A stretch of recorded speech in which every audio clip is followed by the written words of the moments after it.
Ko, puspusin niyo po ako ng inyong banal na espiritu para po sa aming online gamutan sa mga oras na nito, na ipagkaloob niyo po ang kagalingan ng aming kapatid na ipong anak, na pagtapos po nitong online ng gamutan na ito ay magkaroon po siya ng kagalingan at kalakasan. At pahintulutan niyo pong mabuting gabay ko na puntahan siya ngayon kung saan po siya naroon, upang tulungan kaming alisin ang lahat ng kanyang karamdaman kung mayroon mang kinalaman sa espiritual. Sator arepo tenet o parotas, kung sino man ang gumagambala sa babaeng ito, mag-usap tayo sa espiritual ng Diyos na lahat at Diyos na kinakarotan sa impyerno. Amatam limot nami kontra. Bistam Diyos din pasok ngayon din. Puh! Sige, pagpag mula ulo pa baba. Mula ulo pa baba. Mula ulo pa baba. Tatanggalin lahat ng inilagay. Nagkakaintindihan tayo. Ha? Opo. Opo. Gagaling siya ngayon. Gagaling ba siya ngayon? Sagot. Papahirapan Opo. kita. Ano yan? Naiinggit ka? Nagagalit ka? Naiinggit, nagagalit? Nagagalit po. Babae, lalaki? Lalaki. Bakit ka nagagalit sa kanya? Ha? Bakit ka galit sa kanya? Hindi ko po alam. Hindi mo alam nagagalit ka sa kanya? Kung ako ang magalit sa iyo ngayon, gusto mo magalit ako sa iyo ngayon? Gusto mo subukan mo? Ikaw may gawa, may binayaran ka. Ha? Ako po may gawa. Ano ka? Mangkukulam, mababarang? Ano ka?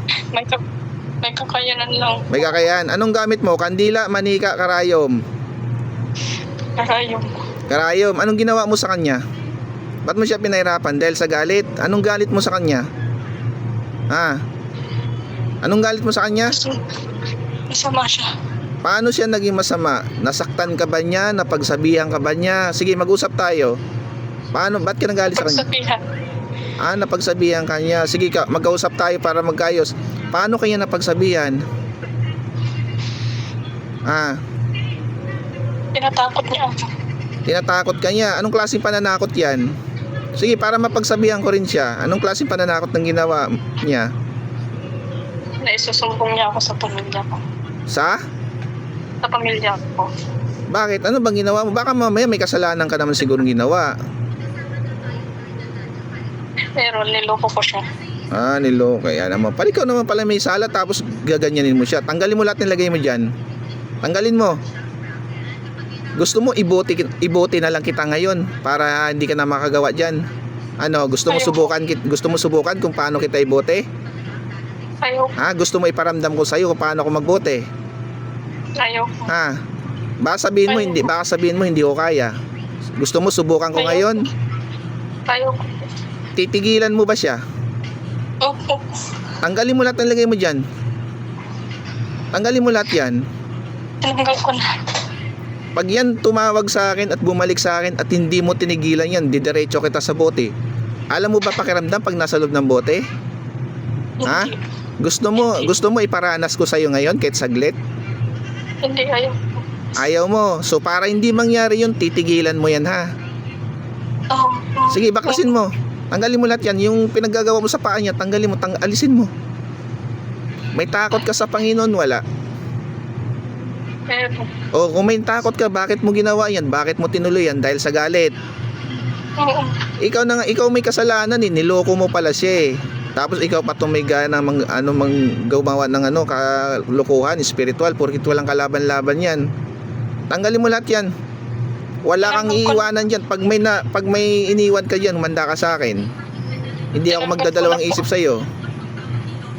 Tinanggal ko na po. Huwag mo nang balikan yan. Nagkakaintindihan tayo. Opo. Asan ka ngayon? Nasa ibang lugar ka? Nandito rin sa Singapore. Nandiyan na sa Singapore. So, kaano-ano po pala yan? Dati mong siya? Dati pong karelasyon. Okay. Baka naman may asawa ka na, kaya nagloko ka. Mayroon ka pa ng asawa tapos kumabit ka sa kanya. Natural. Kasi natatakot ka isumbong ka sa pamilya niya, sa asawa mo. Tama? Hindi? Oo. Tama. Ikaw pala may kasalanan, eh. Alam ba ng pamilya mo ang ginagawa mong pangluloko? At alam ba nila ang ginagawa mong pangkukulam? Alam, hindi? Hindi. Mahal mo ba pamilya mo? Hindi. Mahal mo pamilya mo? Huwag mong gawin yan. Huwag mong gawin yan. Mabigat sa pamumuhay yan. Pag ibang mga gamot nakahuli sa'yo, pati pamilya mo, hindi ko alam, baka mamaya madamay sila. Huwag mong antayin mangyari yun. Titigil ka na ha. Titigil na. Tama po. Papakawalan kita ngayon. Pag inulit mo pa yan, hindi kita papakawalan. Ikukulong kita sa bote. Sinasabi ko sa'yo. Titigil na. Taas mo yung dalawang kamay mo, hingi ka tawad sa Panginoon. Hingi ka tawad sa Panginoon. Lord, patawad ko sa nagawa kong kasalanan. Mangako ka dyan sa ano mo, ginambala mo. Mangako ka sa ginambala mo, hindi na babalikan. Mangako ka dyan. Pangakong hindi ko na po siya babalikan at sasaktan. Palalayain ko na siya. Ano mo na siya? Sige, okay na. Pakawalan mo na siya. Kasi ikaw naman pala may kasalanan eh. Unang-una, ang pagtataksil mo sa iyong asawa, may pamilya ka, kasalanan na yun. So wag mo na lang siyang gabalain, nagkakaintindihan pa tayo. Opo. Sana Opo. pagsisihan mo yung kasalanan mo, magsisi ka, mag-concentrate ka, mag-focus ka sa pamilya mo. Ha? Opo. Wag mo nang gawin yan, wag mo nang ulitin yan. Kahit kanino, wag mo nang ulitin yan. Kasi pag ibang mga gamot nakahuli sa'yo, hindi ko alam kung anong gagawin sa'yo. Opo. Ako, madali akong kausap. Pero pag Opo. pinahirapan mo yung pasyente ko, hindi ako papayag. Opo. Wag mo na siyang gambalain. Papakawalan kita ngayon. Ha? Opo. Okay na Opo. siya, gagaling na siya. Opo. Make sure na makalakad na ng maayos yan ha. Opo. Kasi pag ito tumawag sa akin at nahuli kita, pasensyahan tayo. Ha? Opo. Opo. Sige, pagbilang ko ng 3, lalabas ka na dyan ha. Opo. Sige, 1, 2, 3, labas. Puh! Balik sa katawan. Kumusta? Ano nangyari? Okay lang po. Alam mo Parang alam yung magmula may gumagapang pababa tapos lumabas lahat ng kawis ko. Gumaan ba pakiramdam mo? Opo.